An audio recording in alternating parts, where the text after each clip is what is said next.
Telephone. Thank you. Thank you very much.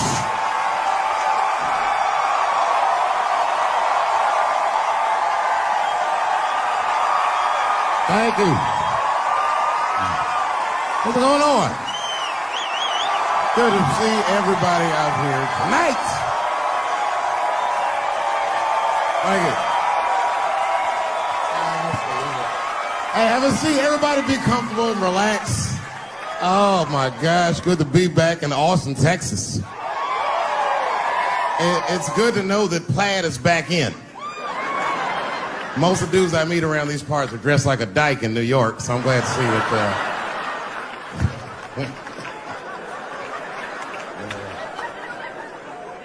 Man, fucking Texas, this place is pretty good.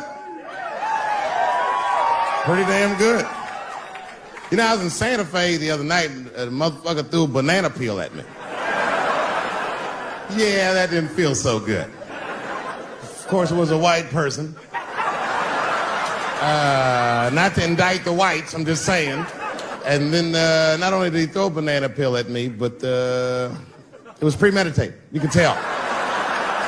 You could tell the peel was too brown, you know what I mean? It was like, you didn't eat that banana recently, motherfucker. You had that shit waiting on me. And the whole crowd was white, so it just got instantly creepy, and everyone looked like they were looking at 12 Years a Slave or something. They were always like,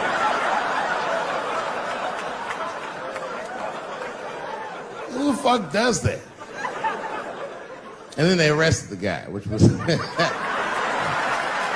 I said, someone's gonna fuck you in the butt in the holding cell. You know that, right? Can't just be throwing banana peels at Dave Chappelle. They're not gonna let you get away with this.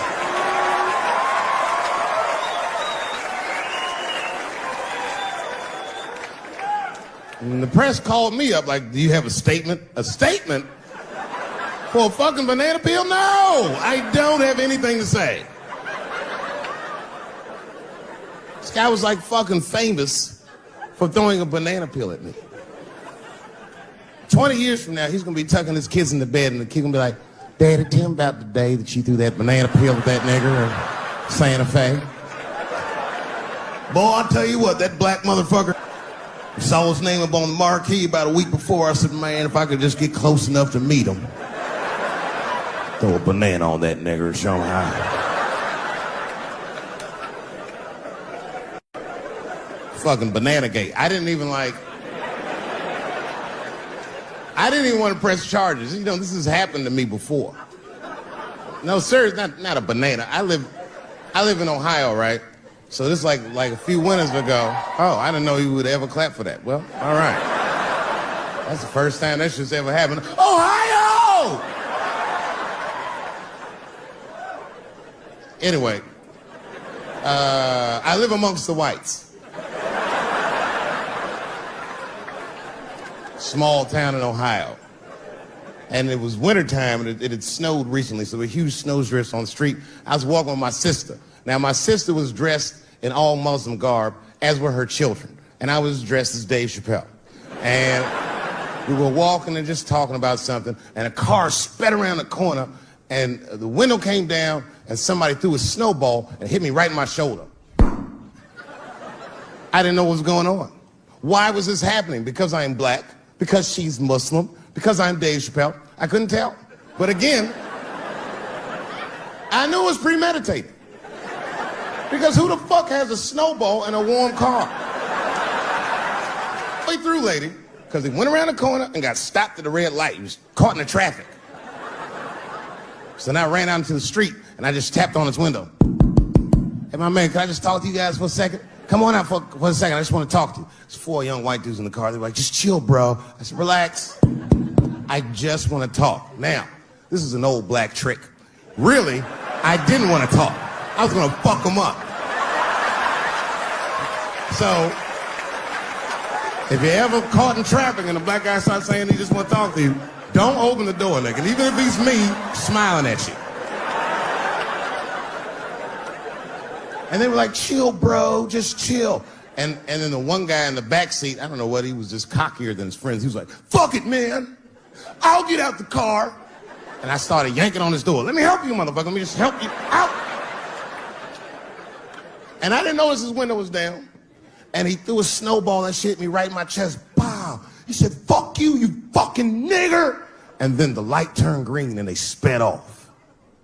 And I smiled from ear to ear. I looked at my sister and she said, I got the plates. And I was happy as shit because throwing a snowball at a motherfucker is a misdemeanor assault. But if you call him a nigger, and me and my sister start dancing, we gonna send this motherfucker to jail. Now, I didn't notice it, but while I was yelling at him, a crowd of all white people had formed because it was an all-white town. And I was like, uh-oh, I thought I was gonna get jumped. And one of them white guys stepped down and was like, I didn't like that at all. This is not what this town represents. I don't want this goddamn stuff in my vicinity. And another white guy was like, yeah, I didn't like it either. And then an old white guy stepped out of the crowd and said, young man, if you're going to fill out a police report, I would like to come with you and do the same. I said, you guys would do that for me? And the whole crowd said, hooray! I said, come on, y'all. I look like Malcolm X going to see Brother Johnson with a trail of white people.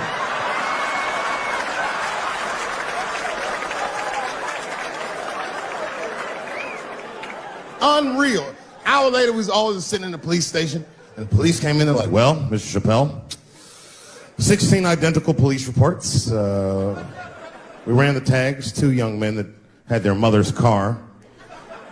We have all 4 suspects in holding. Their mother is here. It's up to you. Whatever you want to do. If you want to press charges, we'll move forward. Sorry about that, officer. I'm a little flustered. I've never been in a position where I could decide the fate of white children before, but it's weighing heavy on me, sir. And I really can't decide. And I saw a lady pacing back and forth in the hallway, and I said, is that? He goes, yes, that's their mother. Well, can I speak to her before I make a decision? And when the mom came in, she saw it was me. She busted out crying. Oh, God, I don't know. I don't want him to go to jail. I am so sorry. I didn't raise him to do this. We love your comedy. We love you at the house. I said, miss, please, just, all right, look, I don't necessarily want your son to go to jail either. But what he did was pretty fucked up. So, is there something we can do short of jail just to let him know that he's wrong? She goes, oh, I don't know. What did you have in mind? Miss, I've never been in this position before. Oh, you know what we could do? I don't know if I'm asking too much, but maybe if you could just suck my dick a little bit. Just a little bit. I'm not gonna finish. I just want you to do it enough so that I can tell him you did it. I'm kidding. I wouldn't do that to anybody's mother.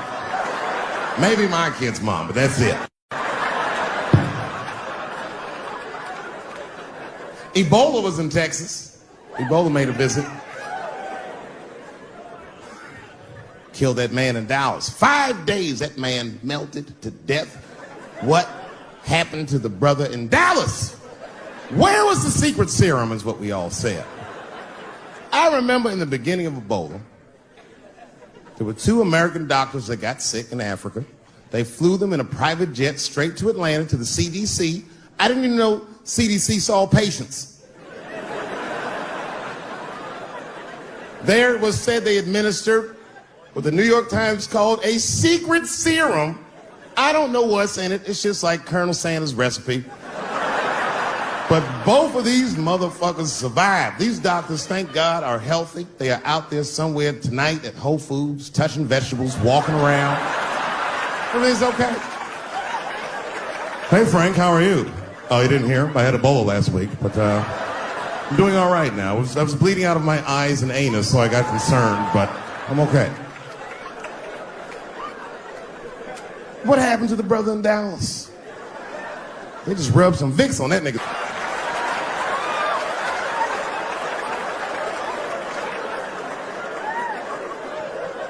I knew he wasn't gonna make it. I already knew. Sad. I saw in the New York Times, they said Ebola is the new AIDS. Whew. Isn't that something? Here I am thinking that old AIDS was working just fine. And they already have a new AIDS out. Isn't that amazing how they do that? Isn't it weird how there's a disease that just starts in 1980 and it doesn't kill anybody but niggas, fags, and junkies? Isn't that a fucking amazing coincidence that this disease hates everybody that old white people hate?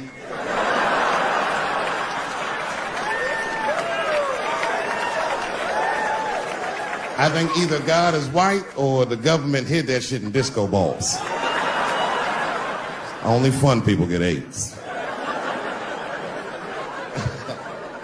Last month on the front of the New York Times, the measles was a headline. I had to check the date of the paper. I was like, measles, what is this, 1850? What the fuck is this?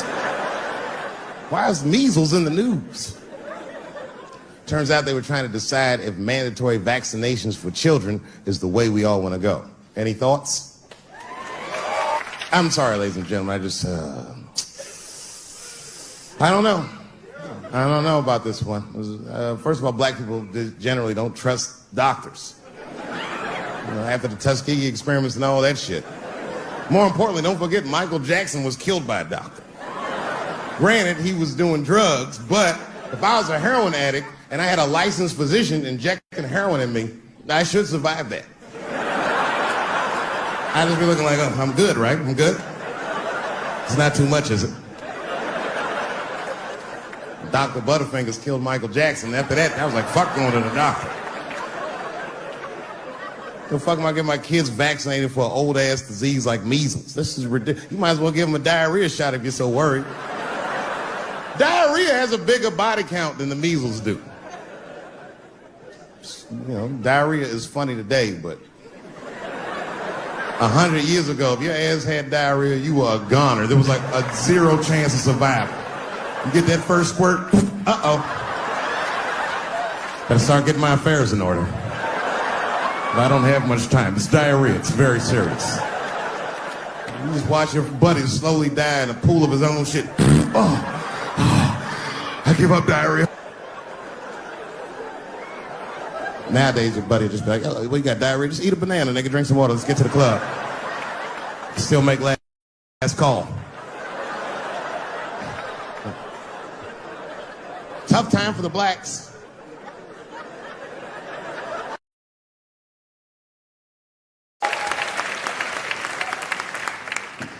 And right before that tour started, Chris was involved in what we blacks might even consider a goddamn 9/11. Chris got slapped in the face at the Oscars by Will Smith, which was one of the craziest things I'd ever seen. In fact, if you watch it live on television like I did, when it happened, I thought it was fake. I did, and I wasn't sure, so you know what I did? I waited, because unlike you, I know Chris. I waited like 30, 40 minutes, as long as it would take him to get to another party. And I called him on FaceTime, and he picked up. As soon as he picked up, he said, "You was the only nigga I'd answer the phone for." Apparently, Obama and Oprah, everybody had called this nigga to see if everything was all right.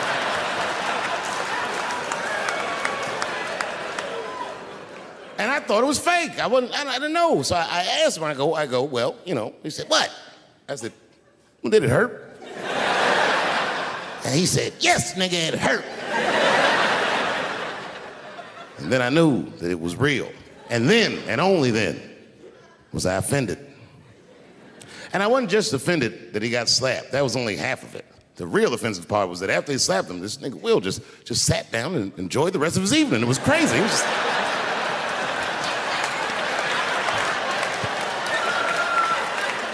The fuck is this? And then all year, we was touring, and I couldn't wait to see what he was going to say in his special about this slap. And I toured him all year, but the night he taped his special, Chris was one of these guys that's crafty.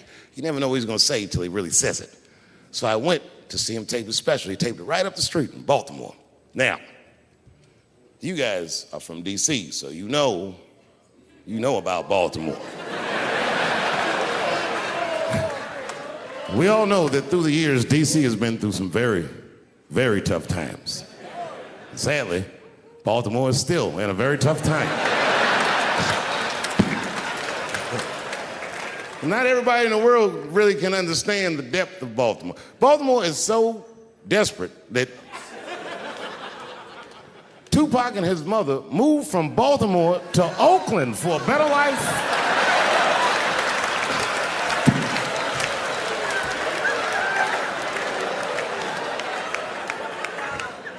And Chris Rock went so hard in the paint, and I can't believe he did this, he shocked a Baltimore crowd. I didn't even know that was possible. I started doing comedy around here. Shocked them. And you know what he said that got him? He looked at the crowd, he walked out. I didn't expect him to say this. He looked at the crowd, it's all black, Baltimore black.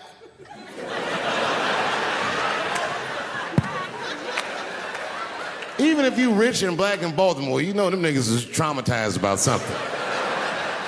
And Chris shocked him, and this is what he said. He went to that crowd. He said, I refuse to be a victim. And the crowd said, oh. And I was backstage looking like, nigga, watch the tape.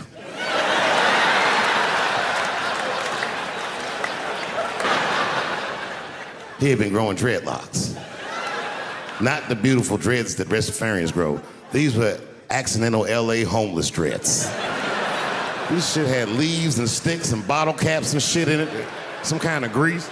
I was like, ugh, like this. And then I fell down. And he knocked me all the way on the ground. And I was like, man, this is a bad situation. I'm like, I don't know if I'm gonna die or what's gonna happen.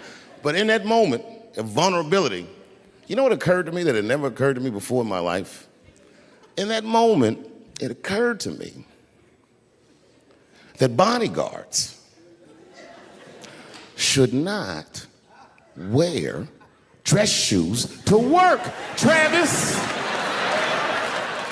This nigga Travis came out slipping and sliding on some kind of beautiful loafer and fell flat on his back. Bop. I said, oh my God.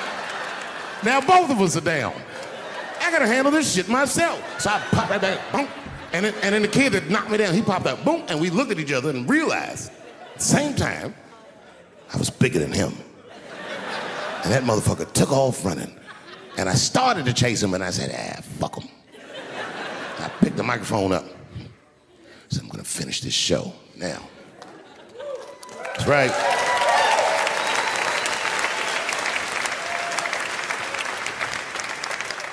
For 3 months before that, I'd been making fun of Chris Rock. And people would ask me all the time. They'd say, Dave, what would you do if you were Chris Rock and Will Smith slapped you in the face? And to this day, the answer is the same. Well, I don't know what I would have done. I've never been in a situation that extreme. But I do know now what Will Smith would not have done. And that is enjoy the rest of his evening. Man, listen. We gave that kid a good while. We was whooping his ass. Not we, I mean, I was on stage trying to think of a joke to tell, but they was beating this nigga up right behind me. Everybody could see it. Everybody could see it. And I'm sitting up there trying to think of what to say. And I'm tongue-tied. Me, of all people, can't think of anything to say. Look at my karma. Just that moment. Of all the people in the world, Chris Rock walks from backstage, walks up to me in front of 20,000 people, grabs the mic out of my hands and looks at the crowd and goes, was that Will Smith? Man, motherfuckers fell out of their chairs laughing. I was standing there looking stupid. I was fucking furious, because I'm thinking in my mind, nigga, this is my attack. You got attacked 3 months ago. Now you have jokes. So I snatched the mic back from Chris and tried to get one off, but my shit did not go good at all.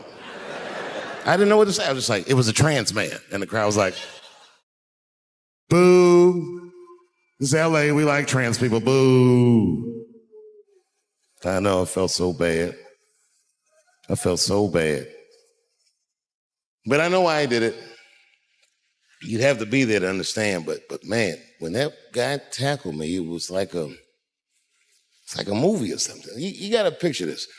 Picture a famous person you like. Every famous person you could imagine was at that show. It was like the biggest night that Hollywood had ever seen. And when that guy tackled me, he cleared the bleachers. I had to watch the tape afterwards to know this happened, but as soon as he tackled me, Jamie Foxx was the first motherfucker that jumped out of the crowd. He was wearing a white cowboy hat like he knew this shit was gonna happen to him. Never seen this nigga in a cowboy hat before. And Jamie started chasing that motherfucker around like any given Sunday. And that kid was fast as shit, was juking and shaking, and they broke Jamie's ankles, and he just kept running. And then Jon Stewart from The Daily Show ran from backstage and jumped at this motherfucker like Super Jew. He was like, ah! And the kid seen John coming, so he jumped back, and John went flying that way. And this kid was fast, and then he turned around. He sees the emergency exit. He starts running for the emergency exit. Just before he got to the door, motherfucking Puff Daddy from Bad Boy Records jumped in front of the door. That nigga was like,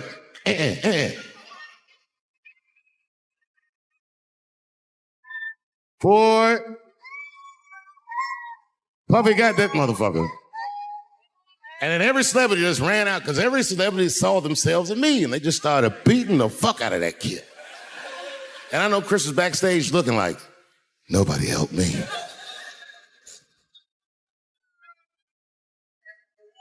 Everybody hates Chris.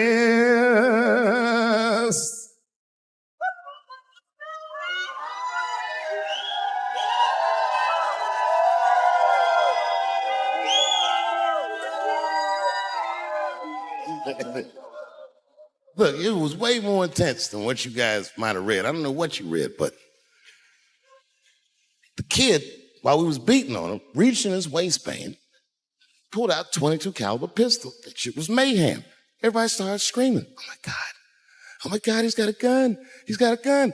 And then I got scared. I was in the back, but I was scared because I knew that everybody that was with me was armed.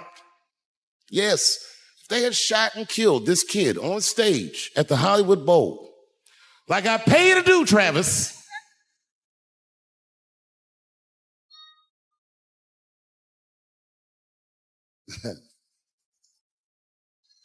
but Travis G'd up. Travis wrestled the gun out of the kid's hand, and then he took it like this and tried to chamber the round, and he couldn't. So he pulled the trigger, and it wasn't a gun. A knife blade popped out of the front. I guess this kid was gonna stab me. Some scary shit. So the next night, even though I didn't have a show, I said, I gotta get right back on stage. And I went and did a show.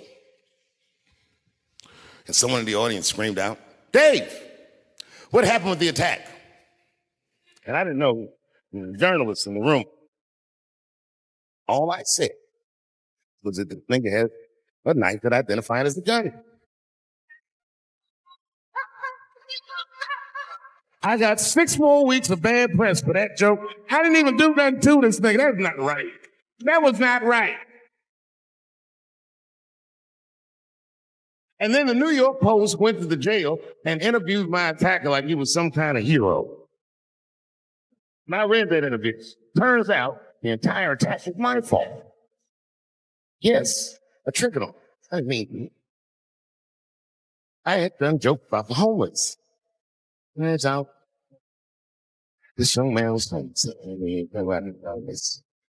But I will say,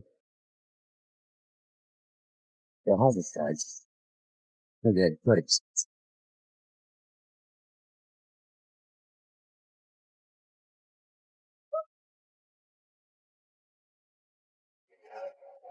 Oh, and they said I triggered them because I had done LBGTQ jokes.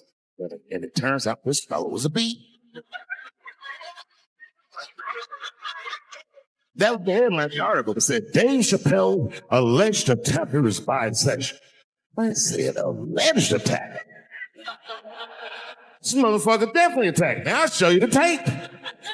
He's allegedly bisexual. I'm gonna need to see him touch somebody's dick before I believe the rest of this article.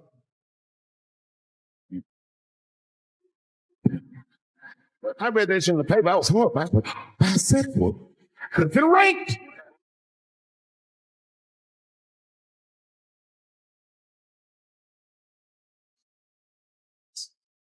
In your life, in any given moment, the strongest dream in that moment wins that moment. I am a very powerful drinker. Yeah, I'm not lying.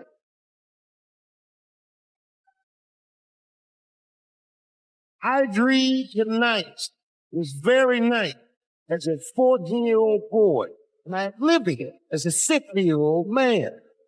My dreams are very small. Today, I walked all around Washington. And all days, you need to say, hey, they, like they knew me personally. And I felt like I knew them. And I say to myself, I got a day. Mouth. But then sometimes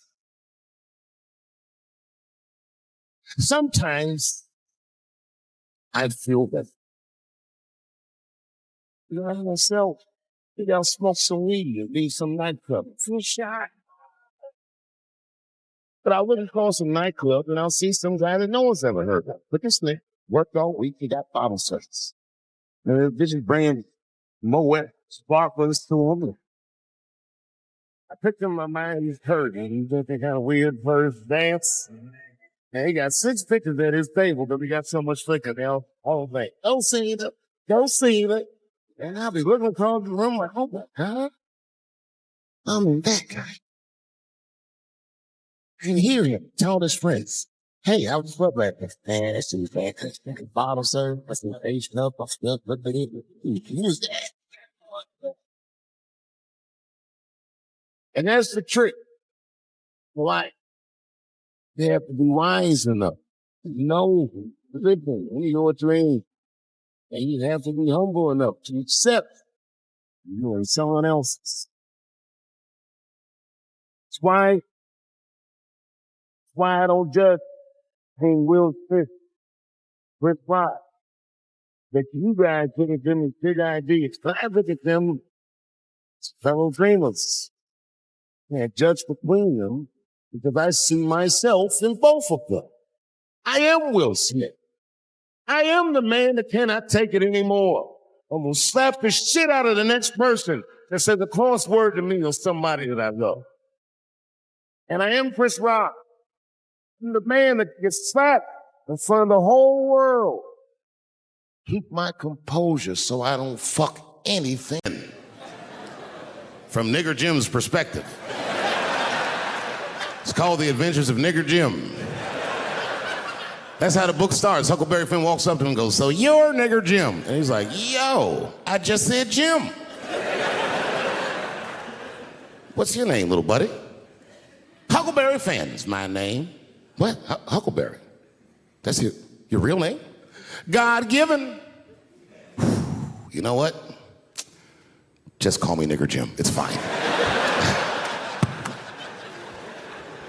I don't care if you are black or white or whatever. If you ever meet a white person named Huckleberry, he has less money than you. That is the white, trashiest name I've ever heard in my fucking life. If you have a name like Huckleberry, you're doomed to fail. If I was in court and my lawyer came up and was like, I am your attorney, Huckleberry Finn, I'd be like, uh-oh, I'm going to jail. God forbid I ever go to jail. But if I do, I hope it's in California. Because as soon as the judge sentenced me, I'll be like, Your Honor, before you sentence me, I just went to court to know I identify as a woman. Send me to women's jail. And as soon as I get in there, you know what I'm gonna be doing? Give me a fruit cocktail, bitch, before I knock your motherfucking teeth out. I'm a girl just like you, bitch. Come over here and suck this girl dick I got. Don't make me explain myself. I'm a girl. They call me lazy because I'll do shows sometimes. 20,000 people be in the crowd. And I'll tell a joke, and they'll all look at me like I'm crazy. But 3 or 4 people will laugh really hard. And I'll be on stage like, yeah, that's good enough.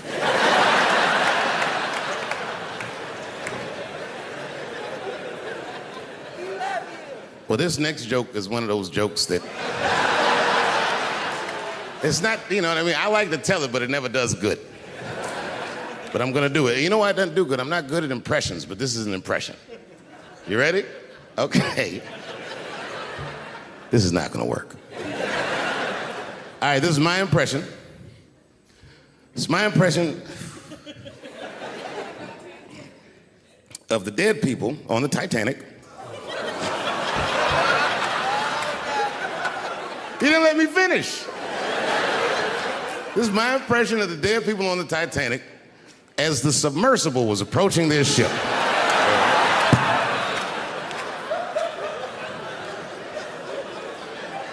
That's good enough. All right, here it goes.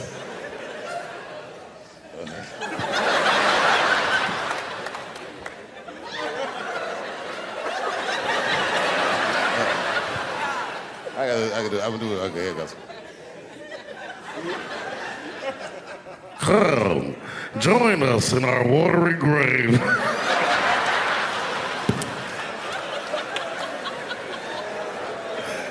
Oh, buddy, that's funny to me. Listen, that is a funny way to die. 20 years from now, on my 70th birthday, I'm gonna take a submersible to see the submersible. Hopefully by then it should work.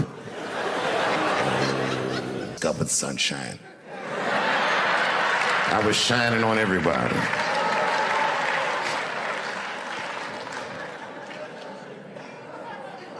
And when I got in that professional world, I was oddly prepared. I had a sense of professionalism. I showed up on time. I did the things that I learned in school to do, just the basics. But my career didn't have any direction because I was still so young. And that didn't change for many years. It didn't change until my girlfriend at the time, now my wife, told me she was pregnant. And I was like, you know what? I should really start taking this seriously. When she told me that, before the baby was born, I had done my first HBO special, and then I went to work on a sketch comedy show idea I had, and Chappelle show came out when my son was still maybe 18 months years old. And I bet on myself. I took less money. I remember that, so I could do what I wanted to do. I said, you don't have to pay me that much, but you can't ever tell me that I can't do what I want to do. I did the first season, I'll tell you, for $300,000. Which sounds like a lot of money, but.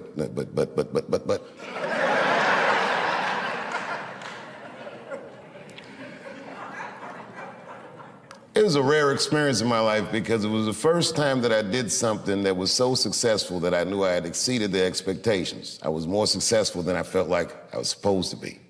They didn't plan on that. The second season came out and it was a juggernaut, and then I remember this is the single best day of my career. The Rick James episode of Chappelle Show had come out.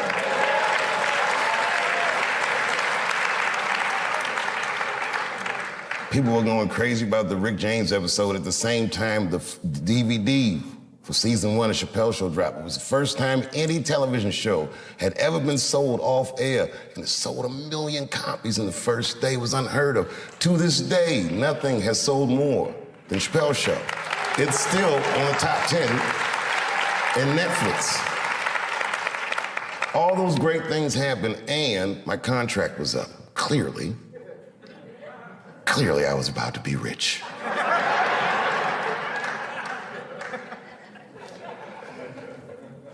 I'll spare you all the details of why it didn't work out. It's a media storm that I didn't hear. By the time I got back, everyone was just looking at me crazy. That was a very difficult decision to make.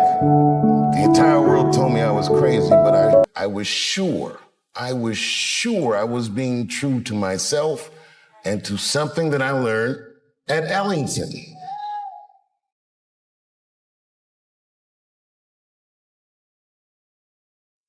I'm one of those comedians that thought of himself as an artist.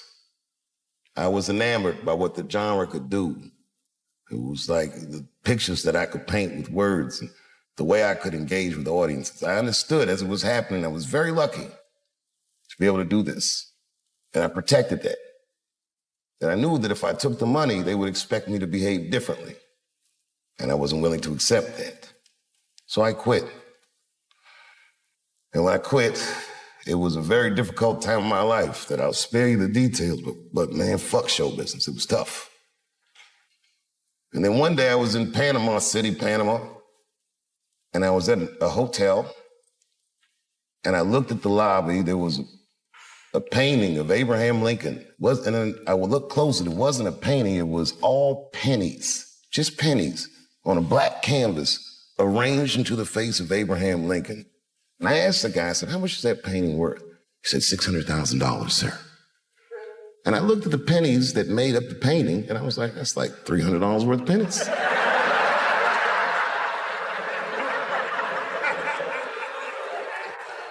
A light bulb went in my head. I realized the value of art. Some of the biggest wars and crimes and scandals in history were financed through the theft of art. Art is a powerful commodity. And artists, if you're good at it, should never behave as a commodity. That's a tough one.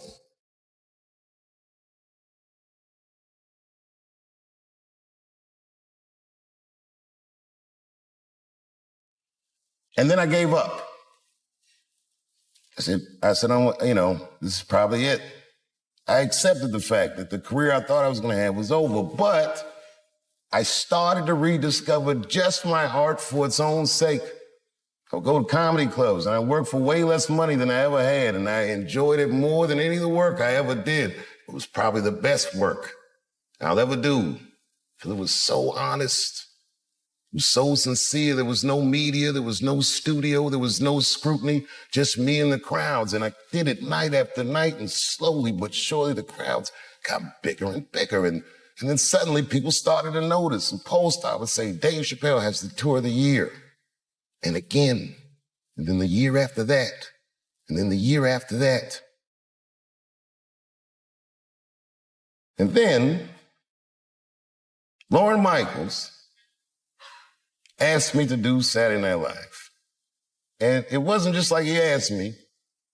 He was courting me. I didn't even know it. He gave me this whole long speech. I was like, all right. And then I read some book about Lorne Michaels starting Saturday Night Live, and I read the speech that he gave Richard Pryor when he wanted him to host the show, and I said, holy shit, that's the same shit he said to me. And I did it. That was an enormous amount of pressure. It had been 12 years since I had been on television, since I had even talked to the media. And I remember I signed my Netflix contract on my way to my mark for the monologue. If you do live television, they count down every second, 30 seconds. Are you sure this contract is good? It's good, just 22 seconds. Oh, nigga, you better not be tricking me. 10, 9, 8, 7, 6, 5, 4, 3, 2, 1. I walked out on that stage and I stood. It was natural. It was nothing. So I met me for that one too. First Emmy I won. And when I walked on the stage, after being in the cold for so long, for the first time when I walked on stage, I told you, I appreciate my teachers more and more. But to tell you the truth, I appreciated the end. Teacher salaries, not necessarily what it should be. And when I think about that, juxtaposed to the dedication that the teachers, the time they would spend, the way they would notice, are you okay? You'll be all right, you're sad. Any little thing, like a family member would. And they fall to the environment of almost absolute trust, like their parents. There's 2 lectures that I got at school that changed the way I do comedy, that turned the light switch on. These 2 teachers, Donald Lease. Donald Lease, may you rest in peace. Maybe one of the single best educators that I've ever met in my life. He had a demeanor about himself that demanded excellence from his students. He would tell us incredible stories that I didn't believe. He claimed in one class, Song Came Softly was about him. I was like, nah, nigga, not you. You told me you done halfway of a bird flag and all these people, these PC rednecks. He's a humble man. He's really the man of excellence.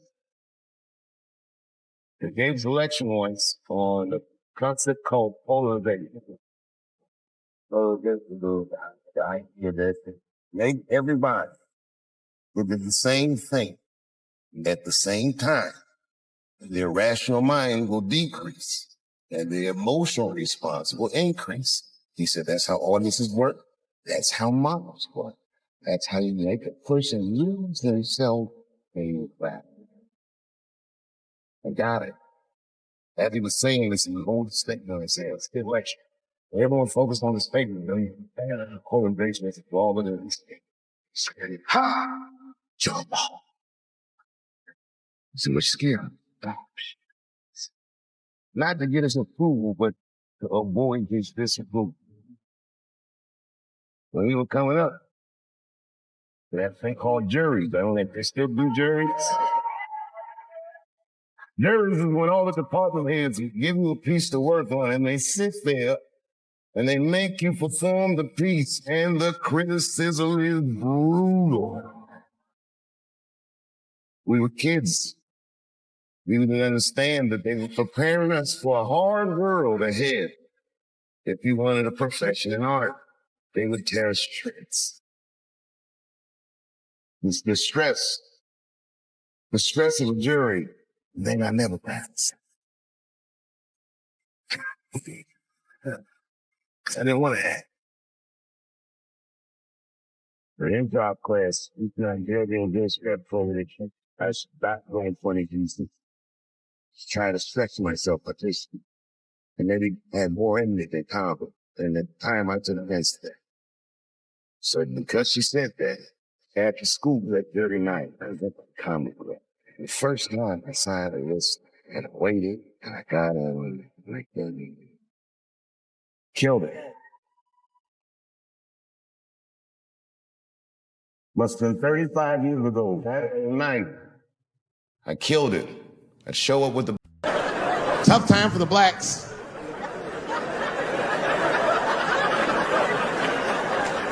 These are not good times for the blacks. I don't know if you know what I'm talking about, right? Police are killing us again.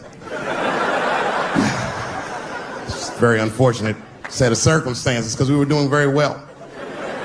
You know, America has a racial hot seat. I think we can all agree that that's the truth. And we can also agree that that hot seat is traditionally occupied by African Americans in general, African American men in particular. Although I can see that in recent years, that seat has been occupied by Mexicans, and I dare say Arabs. And we, the black Americans, would like to thank you both for your sacrifice and your struggle.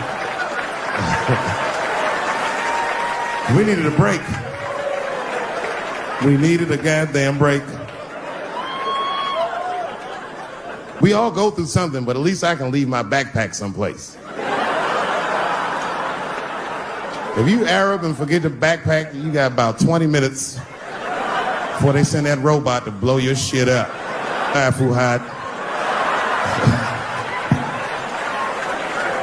Now ISIS is #1 on the terrorist charts. And ISIS is fucking scary. Because if ISIS catches you, they're going to cut your head off. That's what they do. I've seen them do it on YouTube. It was fucking awful. He looked right in the camera and say, "Obama, I am back." I saw that shit. I said, oh my God. Don't like.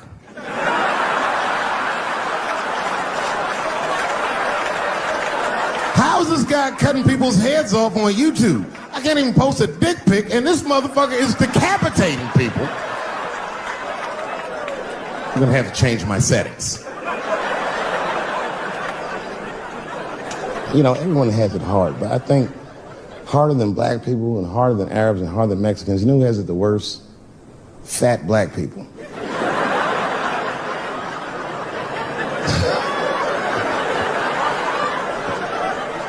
It's hard for white people to understand, but that's what I'm saying is very true.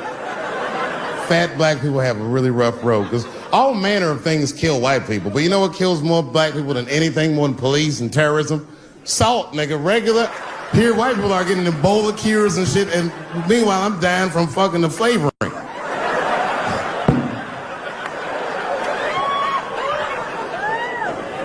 Look, honestly, I'll stop talking about it. Let me say this, though. Let me just say this. Can we all just say that we've seen it coming? Were you surprised? It's like when that guy threw that banana at me. Do you think I was surprised? Hell no. I've been in show business 30 years. I was expecting this banana. I knew one of these nights, it's like somebody gonna throw a banana at me one of these nights, niggas. Because that's how it starts, with the name calling. Like that Paula Deen. Remember Paula Deen got fired from the Food Network? If you know anything about show business, it is really hard to get fired from the fucking Food Network. And they dropped that bitch like a hot potato. All because she called somebody an N-word 30 years before she had a show. I don't know who she said it to, but whoever it was just looking at her like, I'm gonna get you for this bitch. And she came back 30 years later like a Bill Cosby rape and sunk a battleship.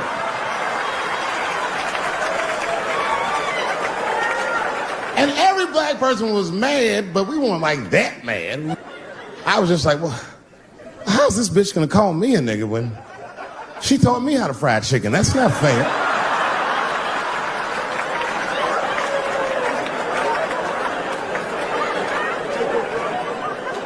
I think Donald Sterling shit was more serious. Remember Donald Sterling? He used to own the Clippers, and then he got caught on a secretly recorded tape saying some very unsavory things about African Americans. And there's a lesson in that for all of us. The lesson is, if you are old and white and racist in this great country, whatever you do, don't tell your black girlfriend about that shit, because that's who made the tape. She recorded all that shit, and the tape was terrible. He was like, stop bringing these black guys to my games. First, we're all confused, like, well, how the fuck are you gonna have a game without us? But it turned out that the black guy he was speaking of was none other than Magic Johnson, the billionaire. Unbelievable. Never even mentioned the fact that he had AIDS, which is... This guy must be really racist if AIDS is the footnote. Well, you gotta be careful, baby. He got the old Ebola.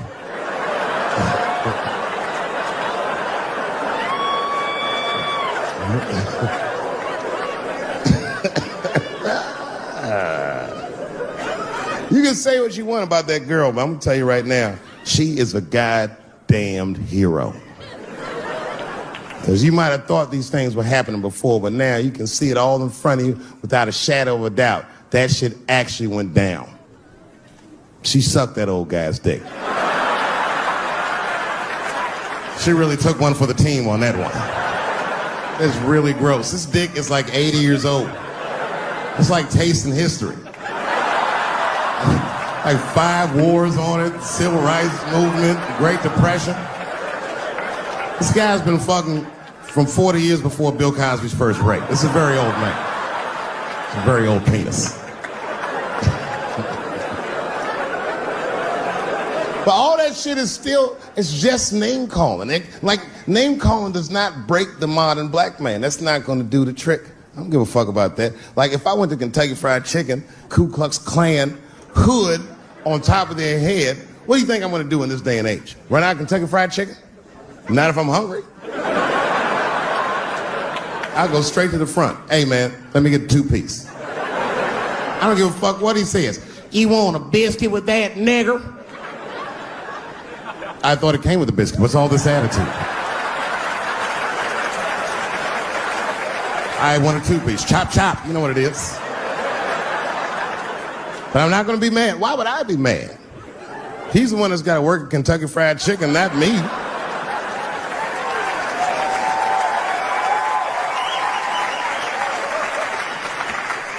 Well, how about this? What if I lived in Austin and I had a white girlfriend? It's possible in Austin. As a matter of fact, some people say it's necessary, but that's not the point.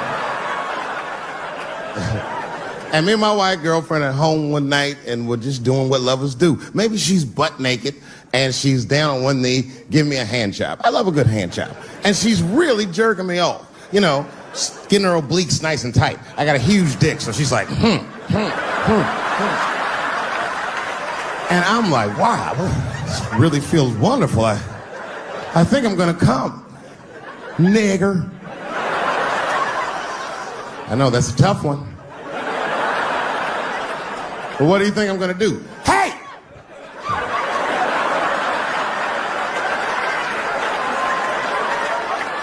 That's no time for integrity, ladies and gentlemen. I'm busting that nut in her face. I'll sort through the ethics later. But I'm what they call a man of his word. If I say I'm coming, oh, I'm coming. I don't give a fuck what happens. God forbid somebody could shoot me. If I say I'm coming, it's still like, oh.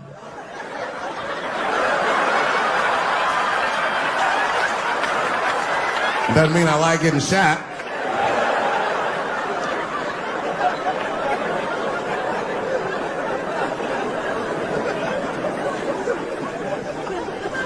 Boy.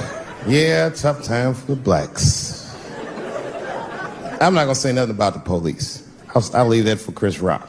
I said, I need a gun immediately. The guy didn't answer, no questions. He just grabbed a 12-gauge shotgun, handed it to me. I'd never even held a gun before. I'm not a dummy. I'm like, well, I need some bullets too. And the guy reached under the counter, put 2 box shells on the counter. He said, all right, buddy, which box do you want? I didn't know.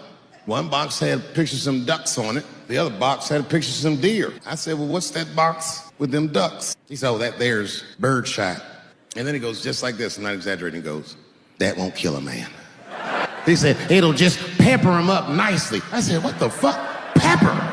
I said, well, what's that box with the deer on it? He goes, oh, that there's buckshot. That'll put a hole in the goddamn truck if you wanted to. So which box do you want? And he picked the one with the deer up and shook it.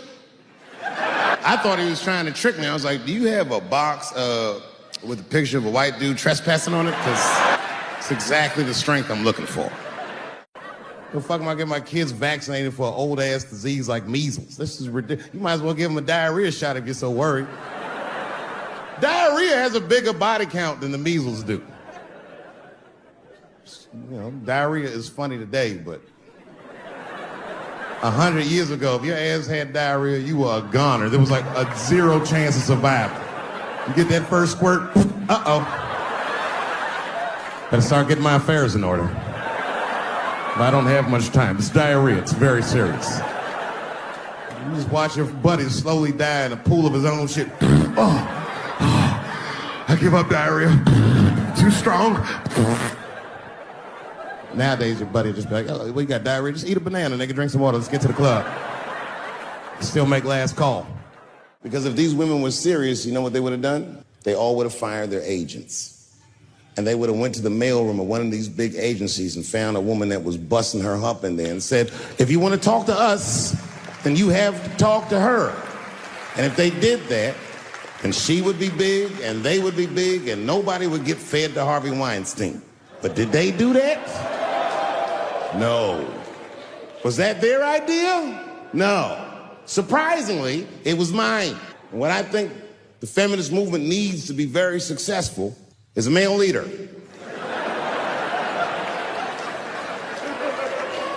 I'll do it. I will. I will lead you women to the promised land. I will make sure you get equal pay for equal work. I will make sure that nobody harasses you or fucks with you on the job. I will protect all of your interests. And all that I ask for in return is that you suck my dick.